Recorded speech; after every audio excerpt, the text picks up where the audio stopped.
السلام علیکم، آداب، نمستے، گڈ آفٹرنون ڈیئر اسٹوڈینٹس، کیسے ہیں آپ؟ ہم آپ کی خدمت میں ایک بار پھر سے حاضر ہیں۔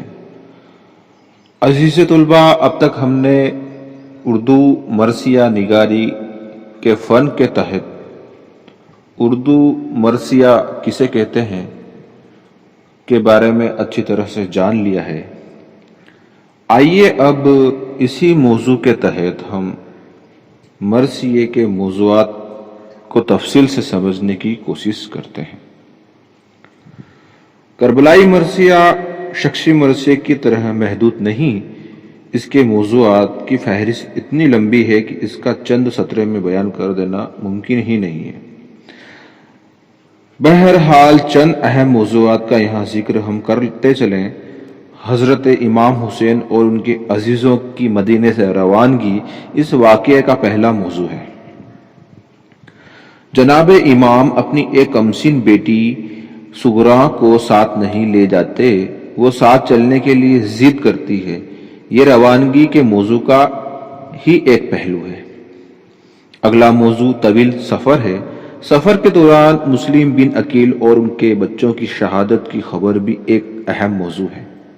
حور کا راستے میں ملنا، اس کے رسالے میں پانی کا ختم ہو جانا اور جناب امام کا دریا دلی کا ثبوت دینا، کربلا پہنچنا، وہاں خیمے نصب کرنا، پانی کا بند ہو جانا، صلح کی کوششیں، جنگ کی تیاریاں اور پھر جنگ، شہادت، کسی بہادر کی شہادت پر عزیزوں کے بین، کربلائی مرثیے کے اہم موضوعات ہیں۔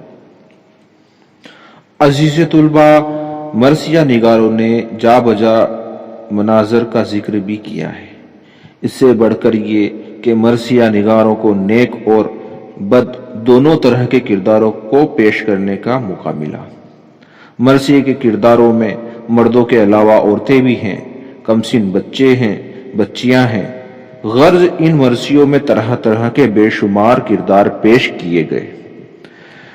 جنگ مرثیے کا خاص موضوع ہے، اس لیے مختلف قسم کے آلات حرب اور جنگ کے مختلف طریقے سبھی مرثیے میں داخل کیے گئے، اور ان کے ساتھ ہی بے شمار الفاظ کا ذخیرہ بھی۔ گویا اس صنف نے ہماری زبان کو الفاظ و محاورات کا ایک بے پناہ ذخیرہ عطا کیا۔ عزیز طلباء، مرثیے کے موضوعات سمجھ لینے کے بعد آئیے مختلف اصناف کا سنگم مرثیہ میں ہے یا نہیں ہے یہ بھی جان لیتے ہیں۔ جس مرثیے سے یہاں بحث ہے وہ صرف مرثیہ ہی نہیں بلکہ شاعری کی مختلف اصناف کا سنگم بھی ہے۔ کس طرح سے؟ مطلب یہ کہ اس میں بہت سی اصناف گھل مل گئی ہیں۔ مرثیے کی دو بنیادی خصوصیات ہیں، کسی کی موت پر اظہار غم اور مرنے والے کی خوبیوں کا بیان۔ یہ دونوں چیزیں تو کربلائی مرثیے میں موجود ہی ہیں۔ اس کے علاوہ مثنوی کی جو بنیادی صفت ہے، یعنی کسی واقعے کا تسلسل کے ساتھ بیان، وہ بھی کربلائی مرثیے میں پائی جاتی ہے۔ مرثیے میں نیک انسانوں کے اوصاف بیان کیے گئے ہیں، گویا ان کی مدح کی گئی ہے۔ بد کردار لوگوں کے عیب بھی گنائے گئے ہیں، گویا ان کی ہجو کی گئی ہے۔ گھوڑے اور تلوار کی تعریف بھی ہے، قصیدے کا ایک اہم جز ہے یہ۔ اس طرح مرثیے میں مدحیہ قصیدے اور ہجویہ قصیدے کی خصوصیات بھی داخل ہو گئی ہے۔ اردو مرثیے میں سینکڑوں نہیں بلکہ ہزاروں ایسے شعر ہیں جنہیں مرثیے سے الگ کر لیا جائے تو غزل کے شعر معلوم ہوتے ہیں، یعنی وہ اپنے آپ میں مکمل اور پر تاثیر ہیں۔ اس طرح مرثیہ ہونے کے علاوہ مثنوی، قصیدہ اور غزل بھی ہے۔ یہی نہیں بلکہ مرثیہ ڈرامہ بھی ہے، کیونکہ ایسا محسوس ہوتا ہے کہ ہم واقعات کربلا کا بیان نہیں سن رہے بلکہ سارے واقعات پیش آتے ہیں ہوئے اپنی آنکھوں سے دیکھ رہے ہیں۔ یہ مرثیہ المیہ یعنی ٹریجڈی بھی ہے، کیونکہ سارے واقعے پر شروع سے آخر تک ایک حزنی کیفیت چھائی ہوئی ہے۔ آخر میں جب بین و بقا کا موقع آتا ہے تو کتھا رس کی شرط بھی پوری ہو جاتی ہے۔ رزمیہ کی کسوٹی پر بھی مرثیہ بڑی حد تک پورا اترتا ہے، کیونکہ یہ ایک عظیم الشان ہستی کی داستان ہے جس نے ایک عظیم الشان مقصد کے لیے عظیم الشان طریقے سے جنگ لڑی۔